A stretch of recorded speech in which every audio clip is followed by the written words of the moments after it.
So I'm Drishti Jain, and I flew in from India for the conference. And I'm really happy to be attending an in-person conference after 2 years. The last one was PHP UK as well. So it's good to start from where I had left off. And I'm a computer engineer. I develop software in my day job as well. And I'm also a social entrepreneur. So things have been very different during the COVID times. I was fortunate enough that we did not suffer a lot, but I was also fortunate that I was able to help a lot of other people during the COVID times because India had suffered a lot during the peaks when it had come in. So our NGO was able to help a lot of people, a lot of students as well. And yes, along with being an international tech speaker, I'm also a mentor to a number of students. And I also encourage people to take up STEM as their careers so that they too can contribute and take our world forward. So coming to blockchain. Consider a situation wherein you and your friend are taking a bet on whether you'll see a rainbow today. And you say you bet 50 pounds each. So what would you do then? You should have a good trust on your friend to know if he or she would actually give you the money if you win the bet. Say I bet that I'll see a rainbow today because it's raining and there's a forecast that there'll be sun out. But the friend at the end moment does not give me the money that I'd won in the bet. So there's an issue of trust. So should I have actually gone and made a legal contract that, okay, if my friend loses, if I would get 50 pounds. But that would be so difficult, so much of a hassle just for the small bet that me and my friend had. So that is wherein blockchain comes into picture. Not just for scenarios like this, but consider a bigger situation. Consider you have paid a builder to make a house, and you have a contract. But then there was some fine print in the contract, or the builder, even though everything was not done right, but the builder is obliged to pay you whatever is the compensation that was decided, but he does not. So who do you go to then? And if there's no proper contract, there's no way of actually seeing, of trusting one another. Or if you have put in your money in a bank, and due to some reason that bank goes bankrupt, you lose your money, then you have to go behind, fill in a petition in the court, and that could take years for you to get your money back. So you are trusting a central entity. That is what is eliminated when we are trying to shift our things to blockchain. So in situations like this, wherein you have to trust another person, a central government entity, we've seen the financial crisis of 2008. We were trusting bigger organizations, which we thought knew what they were doing. But unfortunately, they didn't know what they were doing. So to try and avoid that, that is wherein blockchain comes into the picture. Also, along the talk, I'll also ask you to give a thought where else blockchain could be applied. You can also think about if you're buying Italian leather purses or shoes. How do you trust that that is not a fake leather? Or that is not Italian, that is something that was comparatively cheaper, which looks like that. So maybe you could know the origin because it was tracked through blockchain. If everything was there, maybe you could have done that. So give a thought of what other everyday applications are there which can benefit through blockchain. But yeah, every difficult problem's solution is not blockchain. That is also very true. We can't just apply blockchain to anything to just make it better. That is also very important to know. Blockchain is basically like a distributed ledger technology. So blockchain basically, if you have transacted using cryptocurrency, if you and your friend are transferring money to each other, at that point, blockchain actually stores the transaction of person A sent this much money to person B. And all of those transactions are stored, and that is how different blocks in a blockchain, there are, you can think of it as a distributed network wherein each node is trying to place a block which has all transactions like a ledger on a blockchain.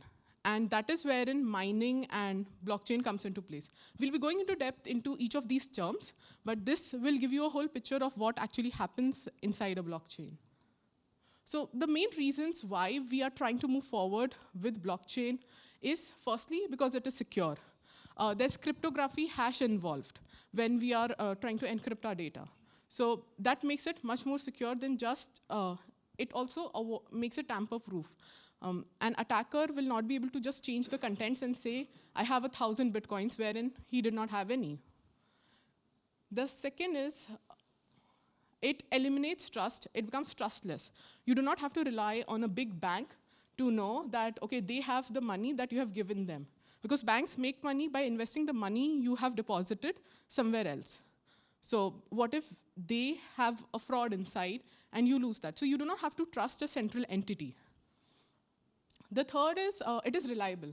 So transactions and smart contracts are written on a blockchain which handle everything, and they are immutable, which means that they cannot be changed. So once that code is there on the blockchain, somebody else cannot just come and change it.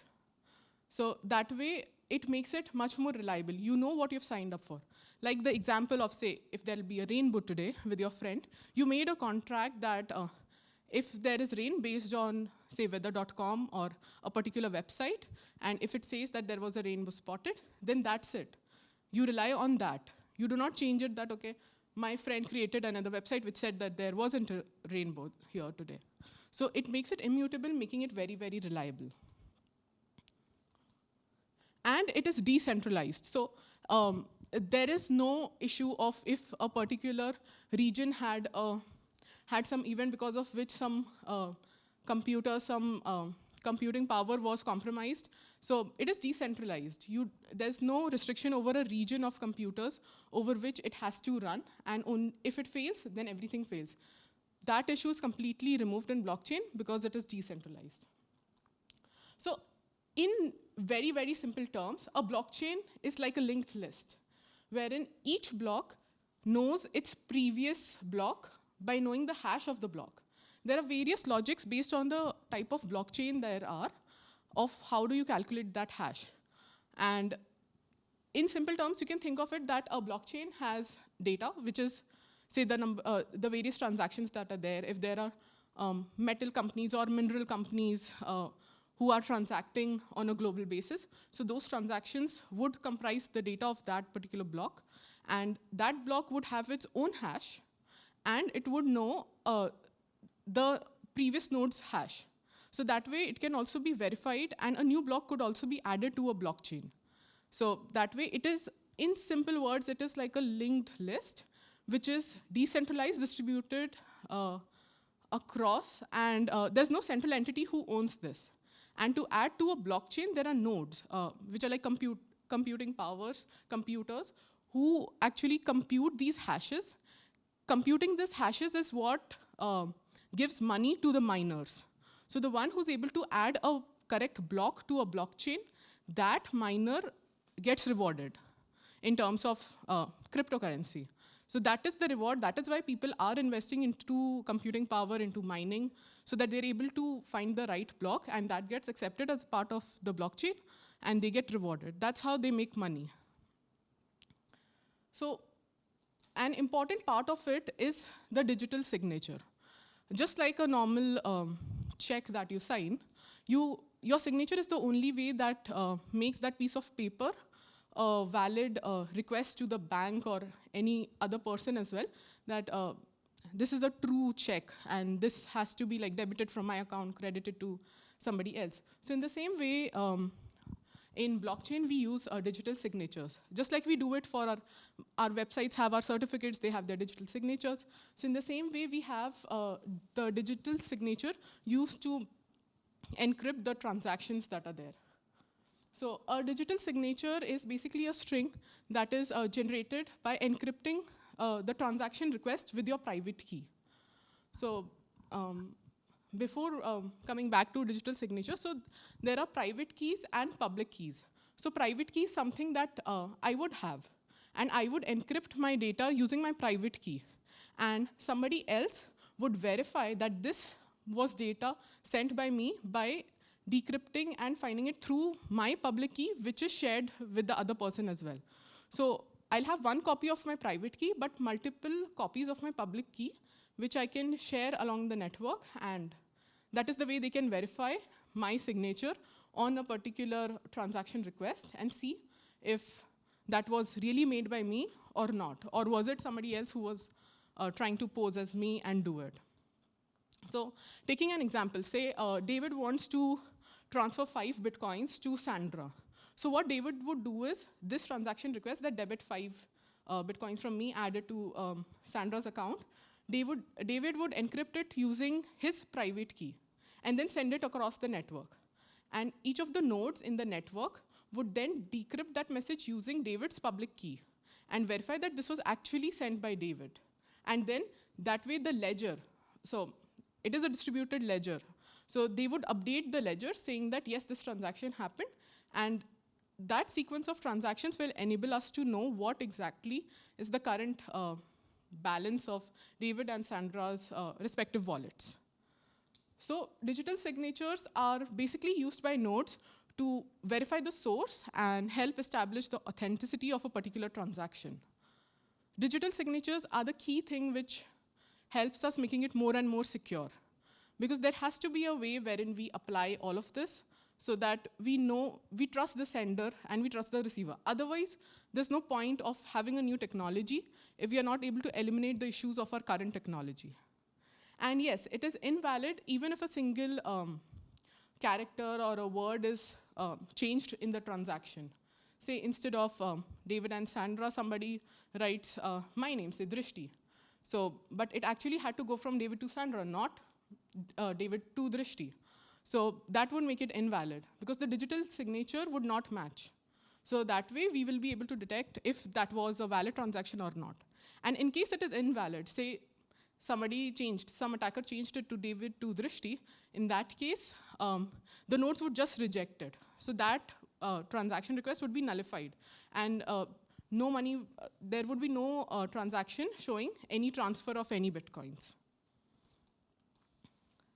Now, in all of this, an important part that makes, that is critical, especially if you're developing for blockchain, is the node agreement. How do you get to know which transaction had occurred first? Consider a small business, and they have like customers, and the customers send money for a particular product, and what if they ask for a refund, but some of the nodes process only the transaction, they do not process the refund. But eventually the refund would be processed, but the small business owner would have sent out the product. So that is a discrepancy, correct? Because how do you get to know which request was first?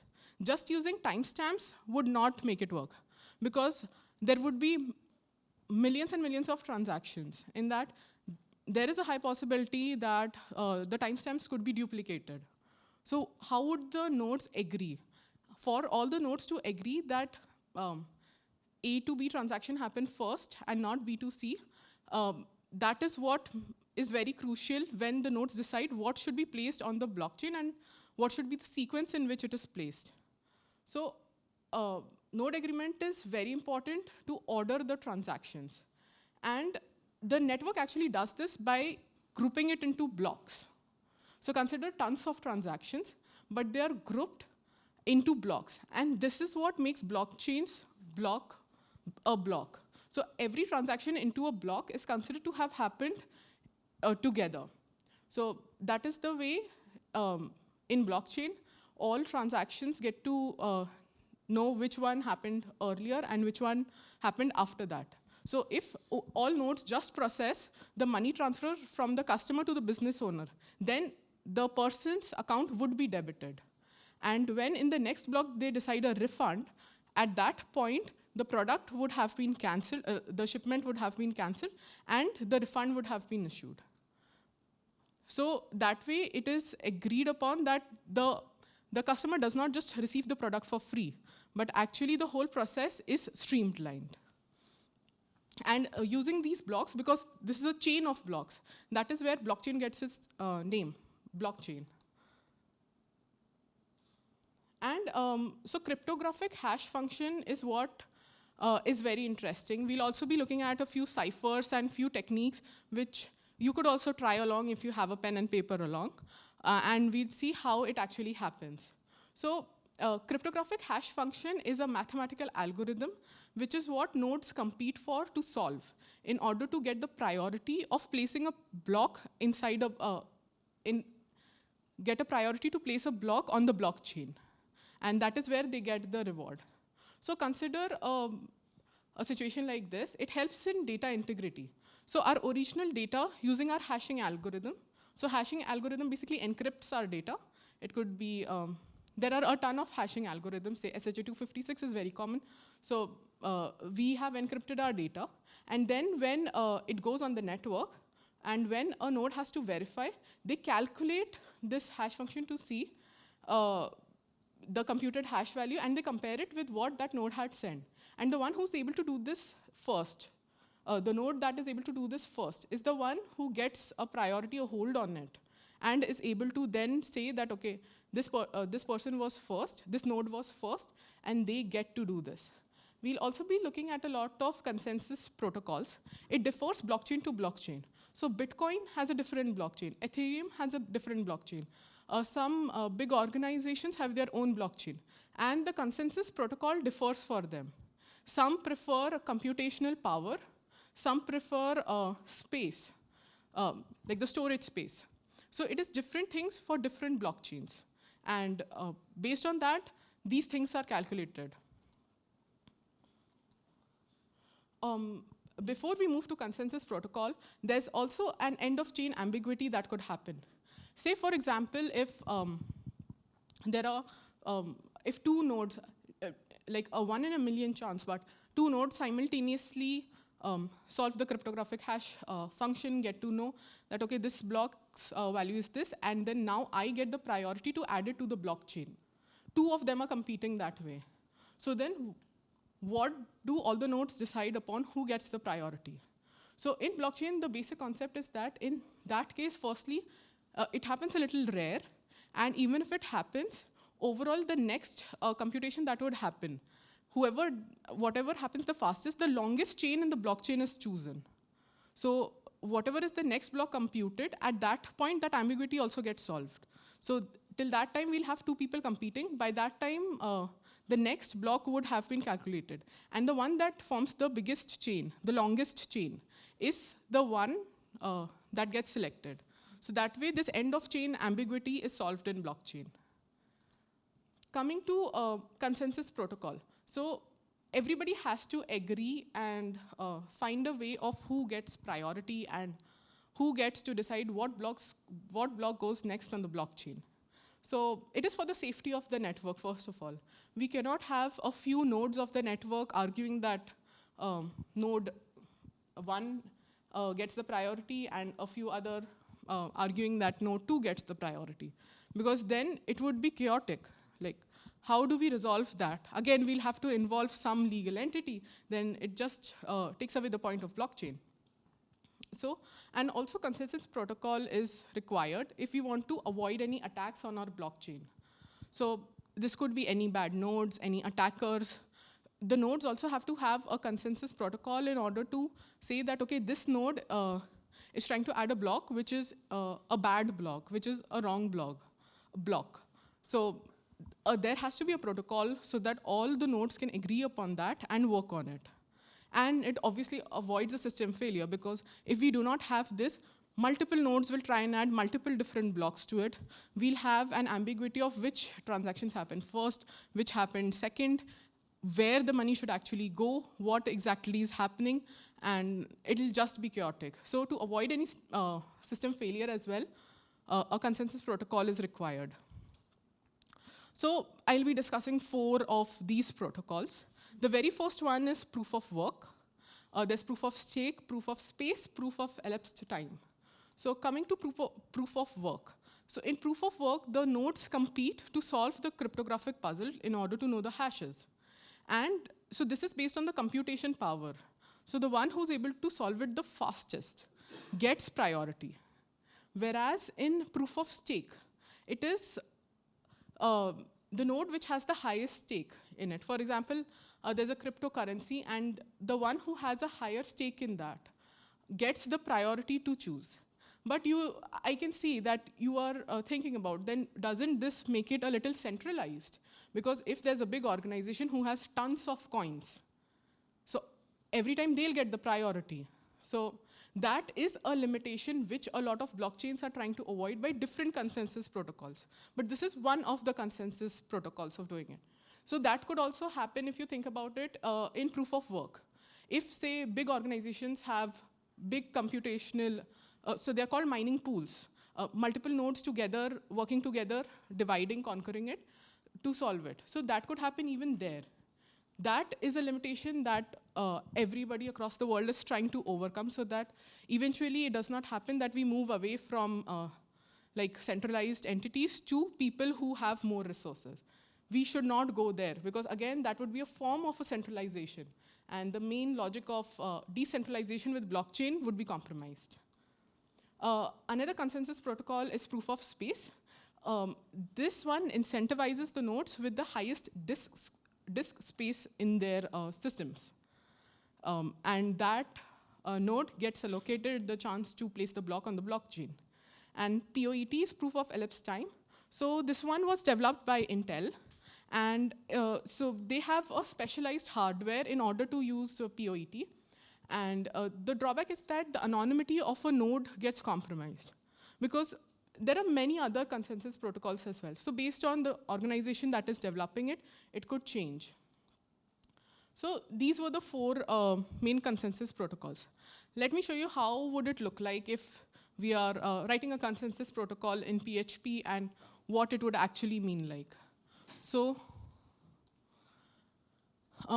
if you see, a nonce is a number that is used only once. So this is what makes it unique. Things happen in a blockchain very, very fast, but we want a way to slow down the blockchain. Otherwise, everybody will be able to achieve solving the hash very quickly.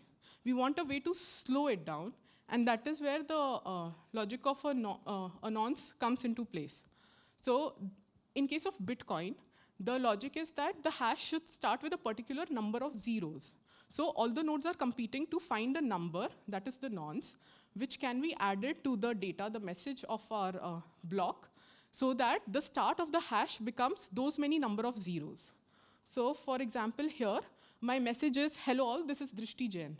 And if you see, I want my final hash to have 3 zeros in the start. So all of the nodes would compete to find a nonce value, which can be appended to my message, so that a hash, the first hash with 3 zeros is found. So this could change anytime. So let me see if I can also show you a demo.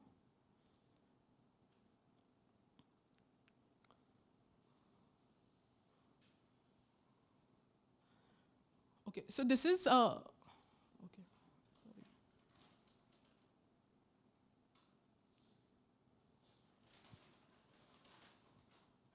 sorry. So this is exactly the same code that I was showing in my slides as well. And if we just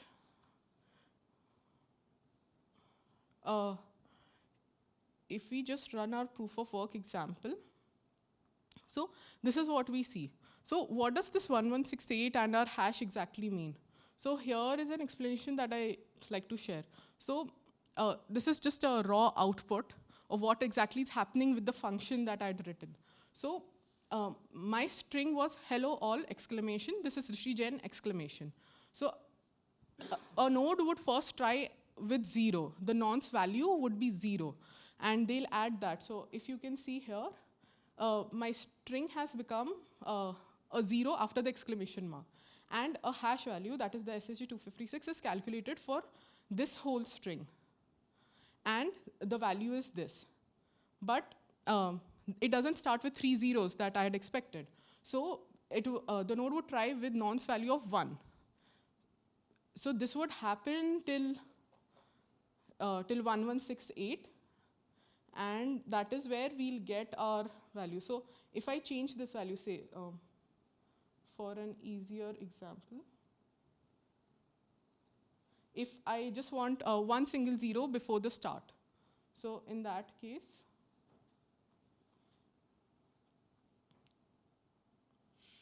my nonce would be 19.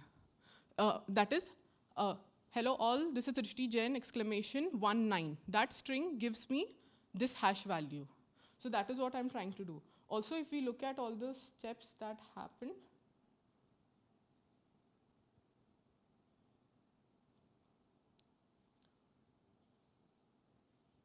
so if you see, so it started with 0, it gave me a particular hash value, it went on, and the first one that I got was 06. So that is at the nonce value of 19.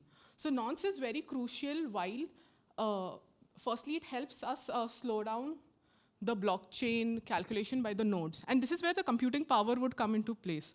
Can you imagine, like, some node would have comparatively less computing power. This was a small example. But here my message was just like a hello all statement.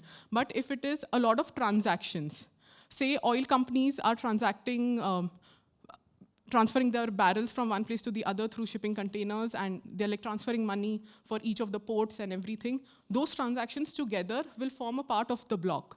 And that value would have to be hashed to find out the nonce. And this was just 1 0 in the start, or 3 zeros in the start. But it depends upon the logic of the blockchain, how many zeros do you want, so that it takes a little time so that that discrepancy is avoided as to who gets the reward for adding a particular block on the blockchain. So this is how a nonce is very important. It is a number which is used only once. So a nonce is very unique. They also call it like the golden nonce. So every node is competing to find this golden number so that the one who gets it first gets to add it to the blockchain. And it is an arbitrary number. So instead of zeros, you could have ones or a particular alphabet or anything. It could be based upon the logic of your blockchain, and that is what would be communicated to all the nodes. That, okay, the aim is to find the hash which starts with this particular string. So that is where everybody's competing for the nonce. And it is a central part of proof of work because it requires a lot of computation power. The one who has the higher computational power will be able to solve for the nonce first. And yeah, miners test and discard millions of nonces because they want to find the right golden number or the value so that they are able to acquire it and they get rewarded. So they get some advantage for the huge setup that they've done. They've spent thousands of dollars to have that set up. So they want to make money from it. So that is where they make money from it. In case of Bitcoin block hashing, so this nonce, this is how it looks like. Mainly zeros are used when we are talking about the Bitcoin blockchain. And so we have our constant info. The Merkle root is like a mathematical way to find out the way the nodes are structured in our Merkle tree. It is a simple data structure, just like a tree, wherein the hashes of the nodes are saved in the form of a tree structure so that we know which is the next one. And in case of an ambiguity, then one node gets discarded. So you can also look it up online. It's pretty easy if you're good with data structures. And in an actual Bitcoin blockchain, so do you see the bits part? That is the difficulty level. So that is continuously updated because it has to be difficult for the nodes in order to crack getting the acquirer to attach a new block to the blockchain. Now, an interesting thing. So ciphers is something that we've seen in a lot of movies as well, even when, if you have been a computer science student, you must have studied as well. So let me just refresh that and show you a few of the ciphers and how we calculate it. I'd encourage you, if you have a pen and a paper, to also try along. So the first one is the Playfair cipher. This was practically the first digraph cipher that was there. And it is very interesting. We try and pair letters together to encrypt it. So let me show you how it exactly works. So for example, I want to encrypt the message greet, a simple 5-letter word, greet. And since we are using blockchain, we are going to the moon. So let's have our key to be moon mission. So my key is so big, moon mission. And I want to send the message greet. So I've just told my fellow colleague in some other place that, okay, it's moon mission, and now encrypt my message. We are trying to secretly talk to each other, and ciphers are helping us do that. So using Playfair Cipher, how would we do it? So in Playfair Cipher, we create a Playfair matrix. So it is a 5 by 5 matrix. And since there are 26 letters in the alphabet, generally I or J, the letters are eliminated. And if both of them appear together, then Q is eliminated, one of these three. Because this was a very older cipher. It used to work this way. So in the 5 by 5 matrix, our key is firstly written. So moon mission, and any letter that appears double is written only once. So if you see, it is M-O-O-N, and then missions, M is already there as a part of moon. So that M is not written, and I-S-S, then again O and N are already there. And then we just fill in all our alphabets from A to Z. And now, we have to encrypt. This is the way we are going to encrypt. But our message is greet. And since we are using Playfair Cipher, we encrypt it using a group of letters. So we would divide greet into GR. Since E and E is repeated, we would add a X after E. So it would look like this, GREXET. And to encrypt it, so if we form a visual square across GR, so G and R. So this is a square that can be formed with G and R. So for G, my encrypted letter is H, and for R, it is Q. So this way, GR gets ciphered into HQ. EX, if you again look at it, X is here, E is there. So CZ. So you form a four-sided figure, a square, or a rectangle, and the edges, the corner letters are what get substituted. And similarly for ET. So ET, DU is our ciphered text. And so I would send in my colleague HQCZDU. And he knows that the key is moon mission. So he'll be able to decrypt it. So isn't this interesting? Greet looks so simple, and this looks completely very difficult to guess by somebody else. Another great cipher, if you want to try it out, is Hill cipher. It is a polygraphic substitution technique. So this will be more useful if you are trying to send a little bigger data. And yeah, this was invented back in 1929. So all of these ciphers have been there in our world for a long time, just that we have been able to pick it up into a good application very recently. And with the increasing computation power, we are actually able to use it to a bigger use case as well. So here, if my key is something like this, and I'm trying to encrypt the message ACT. So in Hill cipher, what we do is we replace everything by the number in the alphabets, A to Z. And A starts with 0, because we are computer-related people, we don't start with 1. And we start with 0 to 25. And then we form a matrix. So like G becomes 6, and we form a matrix. And our message is also a vector. And then we do a normal multiplication. And then we do a mod 26, so that we get to know what letter it actually goes into. So our message was ACT. So A becomes P, C becomes O, T becomes H. Because we are multiplying our vectors and then doing a mod 26, and we get to know what exactly our message was. And yes, mining, along the talk, like mining is when computers, this is not what I mean by mining, okay? In blockchain, mining looks something like this, not as interesting as this. So in mining, a lot of computers are actually competing in order to find the cryptographic hash function, the nonce, in order to get the chance to place a block on the blockchain. The main aim, the main money-making part of blockchain is the ability to get the hold of placing a block in the blockchain. So that is what happens in mining. And in mining pools, multiple nodes come together in order to do this. Now, we've been looking at a lot of these things. So how do we actually implement a basic blockchain if we are working in an organization or we are starting our own project of having our own separate blockchain? So how would you create a blockchain from start? So coming back to how a blockchain structure, a simple blockchain structure looks like is this, wherein we have data, the hash, and the previous hash. The first node is called the Genesis, the first block is called the Genesis block, and it does not have a previous hash. It is null. And all other blocks know their previous block by knowing the hash of it. A simple block structure would look like this. So we would convert it into code with the previous hash, the message, and the current block's hash, and have a constructor for it. And the first block would, the hash would point to null. So this is what our block structure will look like. Now, in our block, we would also have a logic of if it is a valid block. How would we check if a block is a valid block?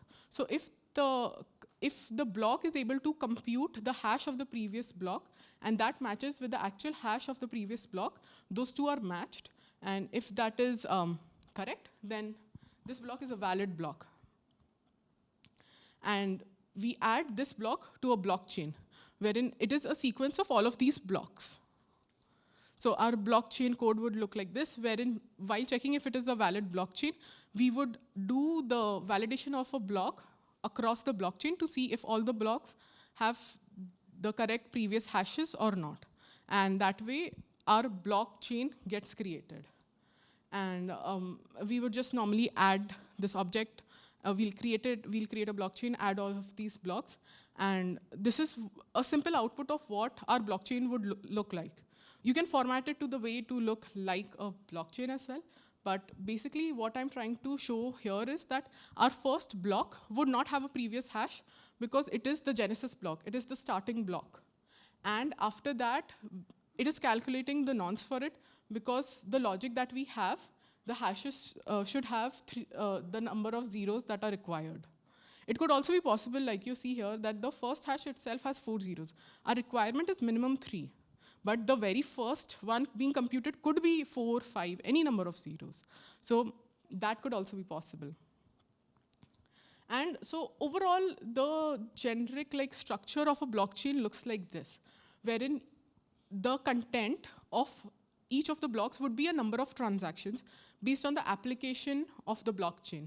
If it is a normal financial implementation, then it's easy to understand that transactions are transactions of money.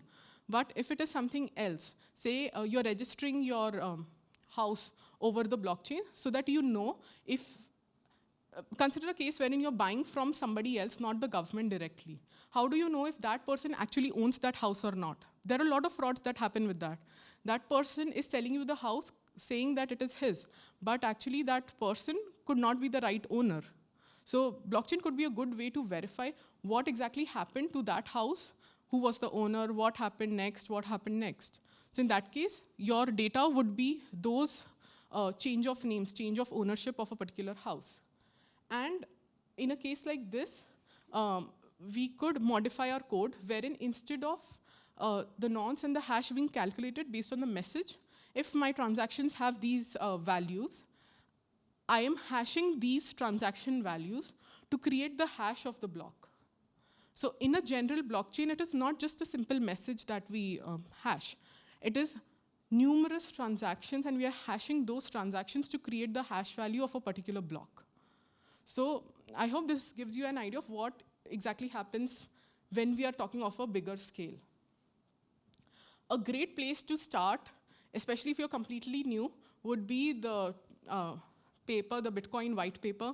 You'll get a lot of great insights. It's written very well, very easy to understand.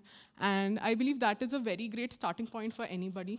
Because being developers, we know how to create things once we know the concept of things. So creating blockchains like these and then implementing it for various different applications based on whether you're doing it for supply chain, whether you're doing it for a financial institution, there are endless applications. Talking of applications, so blockchain can help us avoid land disputes. You would know if a particular property was actually owned by the person who's selling it to you or not. And that way, you would not lose in your money and that time, that effort, your dream house. So blockchain can help us do that. And this would also remove the discrepancy of actually having the government office hold all the records of each of the lands, and that could have been modified by somebody who intruded the place and just modified it into their name. How would we stop that? So blockchain is a good example wherein we are trying to do it for a huge problem, not just for a simple one. The other is medical record management. So in the medical industry, having a record, obviously there is privacy with a medical record associated with a patient. But medical records help medical institutions to know what is the disease trend, what is it that humans are in general going through, and what has the process been. So there is a great implementation called MedRec, which is already there. And this was supported by the MIT Media Lab, which applies blockchain smart contracts to create decentralized content management for the medical industry.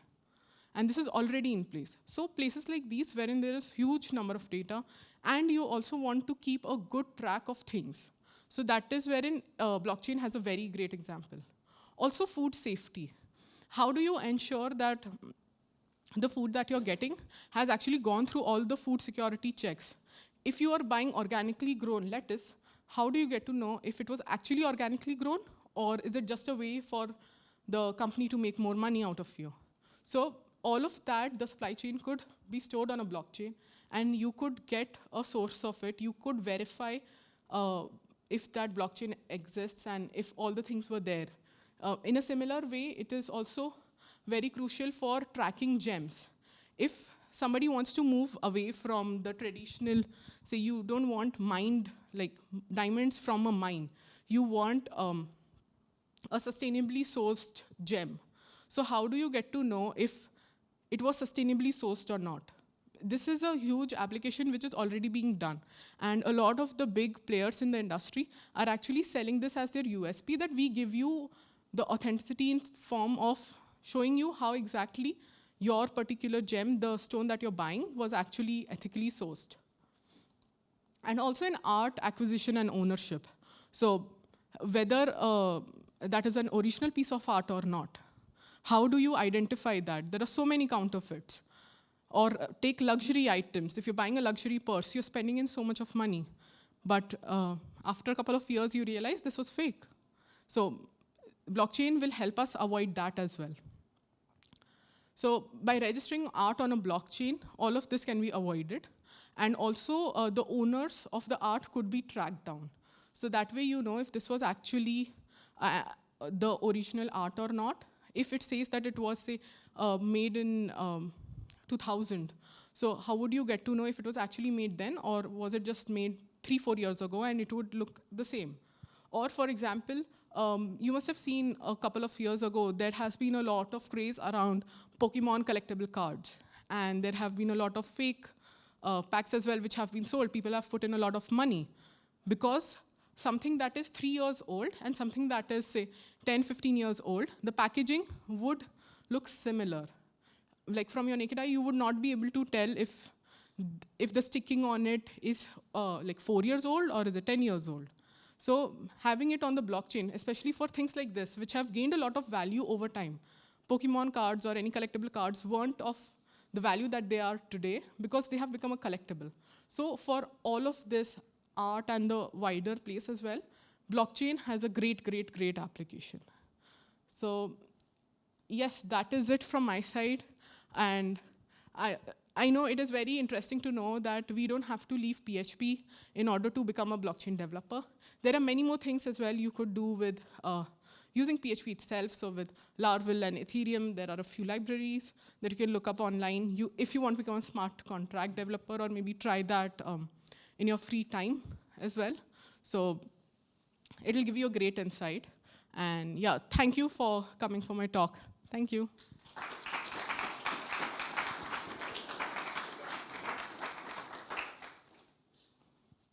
Yeah. Are you doing questions? Or? Yeah, sure. We can take a couple of questions. Just, right. yeah. So this might be a bit of a new question, right? Because I'm pretty interested in the concept and the technology. But what I don't understand, and I always feel like I'm missing something, is like in the example of gems, luxury items, arts, how do you ensure that, how do you link the physical item to a particular block? Because it feels to me like someone on some other network could just come and say, oh, but this is on this network. And I've got friends who are artists, for instance, who have had their art being claimed some network when they were the original. So how do you ensure that someone doesn't just come to your house and say, oh yeah, but this is my house on this blockchain? Okay, so in that case, yes, there are instances that are happening right now because it is comparatively new and there is a chance of fraud, but it can be reduced. Like we cannot just nullify it at the moment. Say, for example, if you talk about a luxury item, you're buying something from Gucci. So in that case, Gucci would give you the actual authenticate certificate and add you on the blockchain as well. And that would be unique with the product code. Just like we have collectible like phones, cars, and everything, that it's like 1 of 500, and you have that particular number. So in case of luxury items, that particular organization is the only best bet to have the authenticity that, okay, this was actually bought by you. Or for example, you're saying like a house. If this house is on the blockchain and somebody else comes and says that, no, this is my house that you're living in. So in that case also, the government entity which has already registered on the blockchain. And so that would not create an issue like that. And like, yeah, there are frauds happening, especially if some art has been there for long.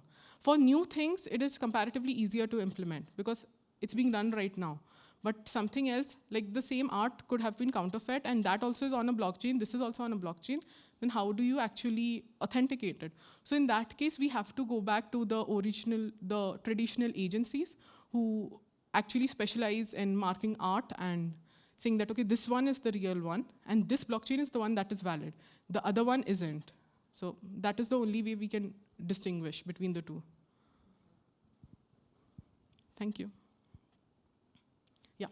How do the sort of the more niche chains, so like perhaps the food example or the art example, how do they get enough scale to not be susceptible to one entity just becoming the powerful one and then potentially rewriting the whole blockchain? So that is a challenge that is there.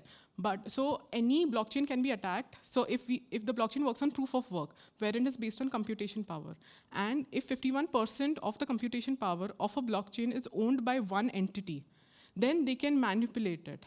But right now, that hasn't happened. And there are different ways of doing it. So more nodes are being added in such a way that no particular entity gets a 51% ownership of a particular blockchain to rewrite or add a new block which says that the previous transaction was done the opposite way to nullify that.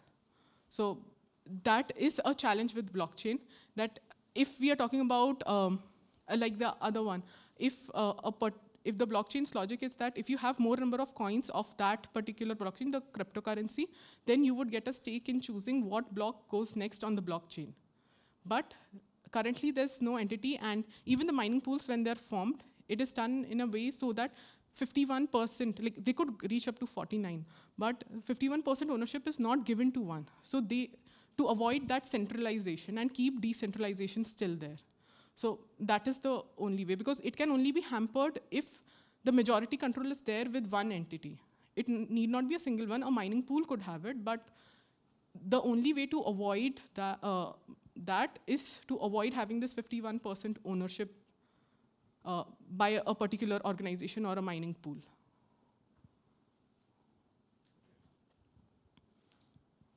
Yeah, there is a lot of debate going on that, because in general, if we have big players, bigger people who can just own and who have the capacity to buy a lot of computation power and they could just manipulate everything, then again, we are just back to being controlled by the rich and powerful folks instead of the traditional banks or like central entities.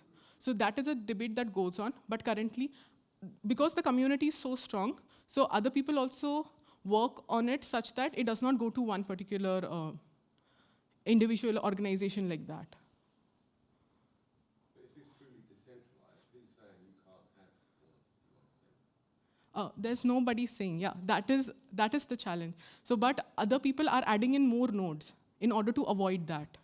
So like on a personal level, say for example, if I have like 10 nodes, then I would try and increase my nodes so that somebody else does not get the power and it is still decentralized. So this is more like a peer-to-peer, like an understanding that we try to do or like in general in the world, so that we don't give the power to a particular mining pool. Or then other nodes can also agree upon, like individually, that we would not join their mining pool, because otherwise it would just favor them. It is like you have your own product and you give in 51% stake to somebody else, so that person becomes the one who makes decisions, even though you were the one who had created it. So to avoid that, the only way is that the person himself or herself is avoiding that. Yeah, thank you.